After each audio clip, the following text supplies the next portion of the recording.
What moment made you say yep, I'm definitely dead, but survived with no major injuries? I was a senior in high school, and the student club I was in organized an unofficial beach trip towards the end of the year, no teachers or official permission, leaving me and a few other seniors in charge of supervising everything. After a couple hours worth of fun, one of the other students came running up to me and said that 3 of the younger members of the club had been swept out by a riptide and couldn't get back towards the shore. Me and 2 other of the older students, all experienced swimmers, immediately went to go help them. My friends got 2 of the 3 kids in trouble and started guiding them parallel to the shore to get them out of the current, but the guy I went for was panicking, barely staying above the water, and started dragging me down with him almost immediately. I yelled for people to get a lifeguard and tried to keep both of us afloat, but after a few minutes, maybe 5, maybe 10, it felt like forever, I was getting exhausted, having trouble keeping both of us above the water, and I couldn't see anyone coming to the rescue. I started getting big mouthfuls of water and my leg muscles were starting to cramp up, and I remember thinking, holy shit, I might actually die right here, right now, as the current started pulling us further and further away from where everyone was. Thankfully for everyone involved, one of the students on the beach had flagged down a couple of surfers, who made their way out to where we were as quickly as they could and hauled first the younger student and then me onto the front of their boards and took us back to shore. I'll always be thankful and appreciative for those strangers who put themselves in the dangerous position of rescuing 2 drowning swimmers. Edit. As several people have pointed out, it's not uncommon for people to die doing what I did, i.e. swimming into the water to rescue a drowning swimmer without training or equipment. There are a few techniques for rescuing someone drowning in the comments that everyone should learn if they're ever in the unfortunate situation of having to use them. I should have used them, but I was 17 and not thinking straight at the time and almost paid the price because of it. I was pulled out along with a friend by a riptide once years ago. I was exhausted and about to go under because no one seemed to notice me going out to sea. All of a sudden there was a lifeguard further out than I was swimming to me. At the time it seemed impossible to me, but after it was obvious he used the riptide to get to me quickly and pull me back to shore. When I saw him, nothing else mattered. I fought to stay above the water no matter what, despite taking a bunch of water in. When I got to shore I couldn't walk and could barely move due to being exhausted. I had nightmares about it months afterwards of going under. In the nightmare I could feel my lungs fill with water as I choked to death on it, only to wake up in bed gasping for air. I know no one will see this, but my friend and I still talk about it occasionally and talk about how we both thought we were going to die. Now we both have careers and he's getting married in a couple months. I was at the end of a 2-hour journey about 10 minutes from home, pretty rural, and I was probably complacent because I took that road every day. I took a bend at 40 miles per hour, legal limit was 60 miles per hour, so wasn't breaking any speeding rules, which I've done many times before, probably faster, which looking back was really reckless. Didn't see until it was too late that a car had spun out on the other side of the corner and another car had pulled up to help. I slammed on, but I wasn't going to stop in time before hitting the cars pulled up / crashed. I was hurtling straight towards the other cars and people who were stood in the road from the other crash. It was like time slowed down and I was at a crossroads. In my mind I had 3 choices. Continue on my path and hit the other cars and people, veer to the right and go into a field, but there was oncoming traffic and there was a chance I'd hit them, or veer to the left and fly into a wooded area. I chose the last option, and in that moment I knew the chances of me surviving or not being seriously injured after a 40 miles per hour head-on collision to a tree in a 10-year-old Ford Ka was pretty slim.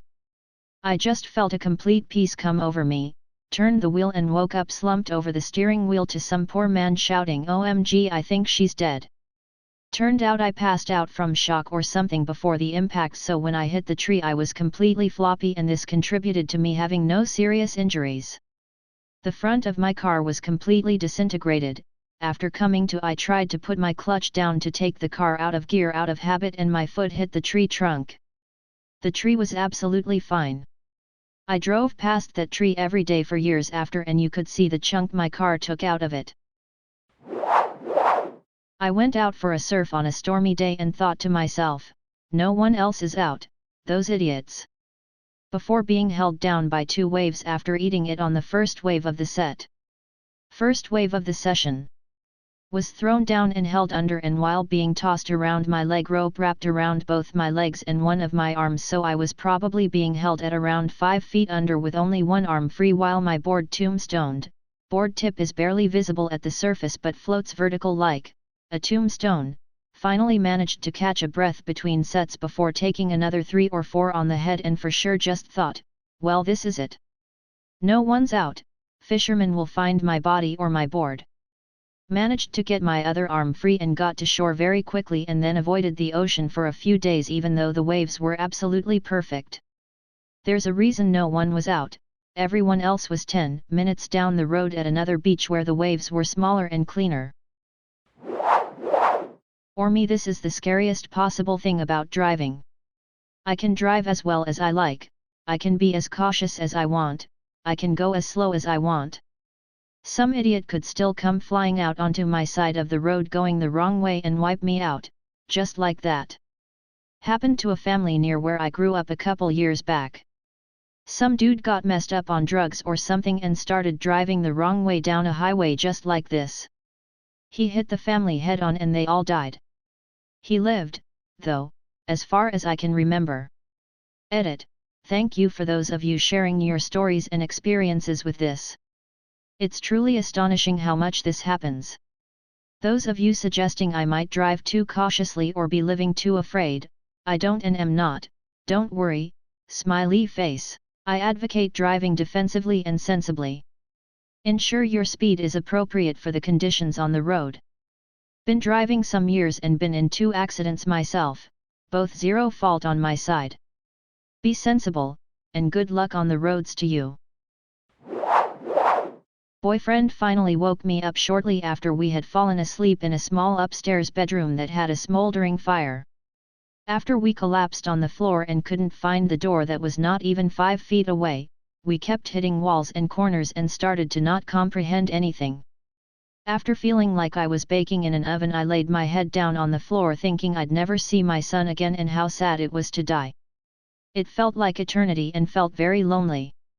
My boyfriend somehow found his phone on the floor, called 911. Fire department showed up in what felt like 2 seconds but couldn't break down the front door. They shined the flashlight up to windows so he could kick out the AC unit, which he did.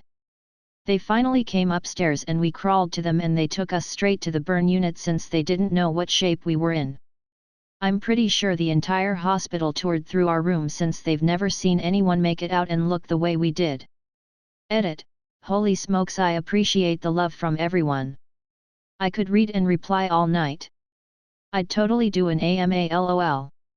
I can't wait for my partner to get home so I can show him this. Thanks guys, smiley face. When I was 18 I was driving through an intersection with the right of way, going 70 km/h, or 43.5 miles per hour, a man in a blue Mazda 3 hatchback decided to run the red light turning left. He was so close to me that I could see the whites of his eyes, and in a split second I thought I'm about to T-bone this guy, driver side door, and he is going to die. Instinctively I yanked on the wheel and swerved to the right and instantly went over the curb and off the road, onto someone's lawn. I slammed the brakes but because I was on grass the tires locked and the car kept momentum.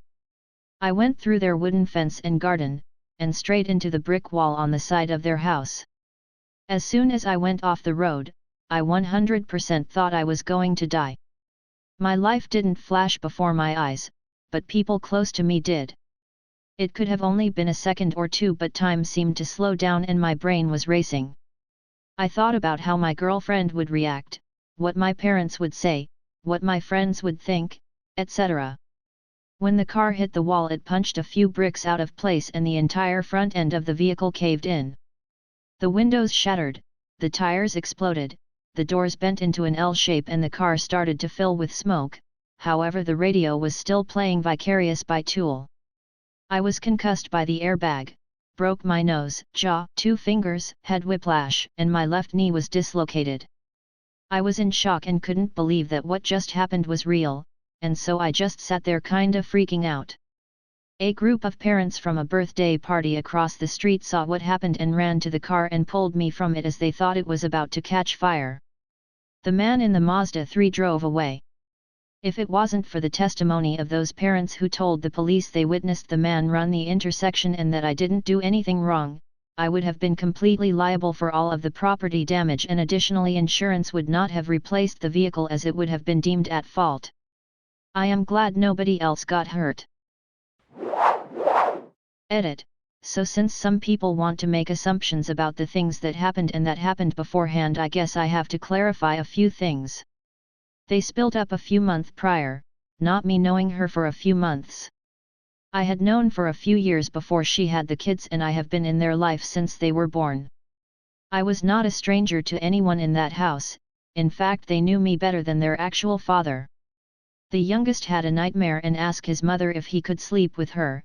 I am not going to tell a child no just because some of you are uncomfortable showing love and that you care to children. They were asleep next to her, not me. They were not his kids, he was just obsessive and controlling of her. I really didn't think I needed to add a whole ass origin story to this thread asking about a time I thought I would die. 2 years ago I was sleeping in my then girlfriend's bed with her and her 2 kids. Around 3 or 4 in the morning I hear someone walking around in the room and open my eyes to see her ex-boyfriend, who she had left months ago but wouldn't leave her alone and let her leave him, walking to turn the light on. As he turns the light on I see him grab a gun from behind his back. At this point I'm thinking that he is going to just turn and shot me, and I am worried about the kids getting hit. I go to roll onto my back to get up, and as I roll I get hit in the throat by his fist. I can't swallow for a few seconds and I think to myself I need to calm down and try to breathe before I panic. Once I realize my windpipe isn't crushed I sit up in the bed and tell the kids to go hide in the closest. At this point he is screaming at me and I am barely awake. I get hit in the side of the head with the gun, try my best to move with it and sit back up. Screaming continues, girlfriend is now screaming at him to leave and he hits me in the other side of the head. Once I sit back up again he points the gun in my face while screaming. He finally decides that it's not worth it or something and leaves through the door he broke in from, shoots off his clip into a field across the street, and him and his friend drive off. Cops get called and they get him not even an hour later. He is now in prison for 12 more years and I walked away with just a bad headache the next morning. I thought I was dead the moment I saw the gun, and lucky no one was seriously hurt. The worst part of it all is the kids having to go through it and how many people tell me they would have beat his ass. Dude had at least 150 pounds on me and a gun. TL, drive girlfriend's ex broke in with gun, hit me in the throat and pistol wiped me 2 times. Fuck. I wasn't sure I had anything to offer to this thread, but your comment unlocked a memory. About 29 years ago, when I was around 6 years old, I went to a friend's house. My mom and I moved a lot, since we were always renting, so I wasn't great friends with this kid and my mom didn't know their parents all too well. Anyway, I was upstairs in this kid's parents' room. It's just him and me in there, sitting on the floor. He asks if I want to see something cool, obviously I did. He pulls a box out from under his parents' bed. It was a really nice, shiny wooden box. Hefty. He had to put some strength into pulling it out. I couldn't wait to see what was inside. He opens the clasps, lifts the lid, and pulls out a revolver. I was initially curious and probably a little excited to see something I had only seen on television. He then points the revolver directly at me. I freaked out immediately, tried to gain traction as I pushed my feet out from under me. I just fell back and kept pushing myself away from him, and the gun, with my heels, my legs were jelly. I quickly ended up in the hallway, at the top of the stairs, and just let myself fall backwards down the stairs. I rolled to the bottom, jumped up, looked directly at his startled mother, who was standing in the kitchen, none the wiser, and I bolted out the front door. As soon as I got home I told my mom. I remember her going over to their house, without me, immediately after. Never played with that kid again. Oh, I actually have a story that fits. I was coming home from a party at 2 a.m. in 2016, and made a conscious choice to drive through town rather than take the big highway that skirts the city limits. It would add like 10 minutes to the trip, but hey, it was the first time I'd been back in ages. That decision literally almost killed me. Not even 5 minutes after that, the 3-lane highway, really just a wide road, passed in front of a mall, and there was a signal light there. Well, some drunk idiot decided to turn right into the mall from the far left lane, and I was in the middle lane. I had absolutely no time to stop, so I slammed into the side of his car at 65 miles per hour. I remembered yelling shit and trying to keep control of the wheels to get the car off the road onto the grass before I blacked out for a few min. The airbag and the seatbelt combined had fractured my sternum, which took the air out of my lungs and made me faint, I guess. But it didn't feel like I woke up, more so like my vision came back into focus and I was aware. But those few moments I was still kind of conscious and in immense pain. Worst I've ever felt in my life. I hurt from the skin on the soles of my feet to my scalp. Every single inch was in pain, and I was like, so I'm dead, this is my body telling me I'm dead. So when I came to, he'd hit me cause my car was fucked and the engine was as hot as standing in a fire. So I was convinced my car was about to go up. It didn't, so I tried to get out, but the door was wedged shut from the crash and I started to panic. I put my back against the passenger seat and kicked the door over and over until it opened and climbed out. Every single police officer, EMT, and even the tow truck guy, took one look at my car and told me you shouldn't have walked away from that crash at all. The fact that all you have is a fracture and some lacerations is a literal miracle. So yeah, that's how I almost died and thought for sure I was dead, but got lucky. I was running down a hill after rain when I was a kid, about 8, and slipped and fell. I jarred my spine pretty bad and couldn't move my arms or legs. I couldn't speak. All I could do was suck in air, whilst making some pretty horrific noises in the process. The teacher sat with me and shooed away all the gawking kids while she rubbed my back and said nice things. No idea why nobody called an ambulance. Honestly, one of the most terrifying hours of my life, though I cannot explain how happy I was when my limbs started working again. Also, when I was about 23. There's an ocean pool near where I live. Man-made, and during big seas it basically turns into a vortex of hell. Some friends and I went down there and arrived when it looked fairly placid. We jumped straight in and paddled around, as you do. Then the next set of waves started coming in. On the ocean side of the pool, the waves were trying to suck us back out to sea. On the cliff side, it was trying to turn us into mincemeat. I got halfway across the pool when I realized a friend of mine with no experience with ocean swimming was struggling, so went over to help. I made him swim to the middle of the pool with me to wait for the set to pass, and we managed to get out once it calmed down again. There were some bruises and cuts, but way better than the alternative. Edit, to those asking, an ocean pool is a pool next to the ocean and filled with seawater. Think rock pool, but bigger and less natural. This is kind of similar to the pool in question, but not maintained like this one. Think no ladder/stairs to get in, a lot more seaweed and sharp barnacles. In theory, it's a great way to swim in the ocean without actually swimming in the ocean, to avoid sharks and other fun things trying to kill you. In practice, after big seas, sharks get washed in fairly often. You don't know. That's the fun part. Car crash here as well. I was 15, driver was 16 with a learner's permit. I got into the shotgun seat and my friend started kicking the back and complaining that I always get shotgun. Normally I would have told him to go fuck himself cause I called it fairly, but that time I was like, okay, you got it. We went speeding down a twisty country road, it started to rain, car hydroplaned down a hill, flipped once or twice and hit a tree. When I opened my eyes I saw half the front seat had been knocked into the back, along with my friend. Blood everywhere. Driver was fine, I had a concussion, shotgun passenger had brain trauma and was never the same.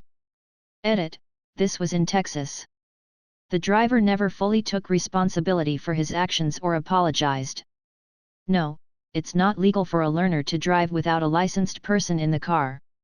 My injured friend had after effects like seizures for a year, then appeared to be fully healed.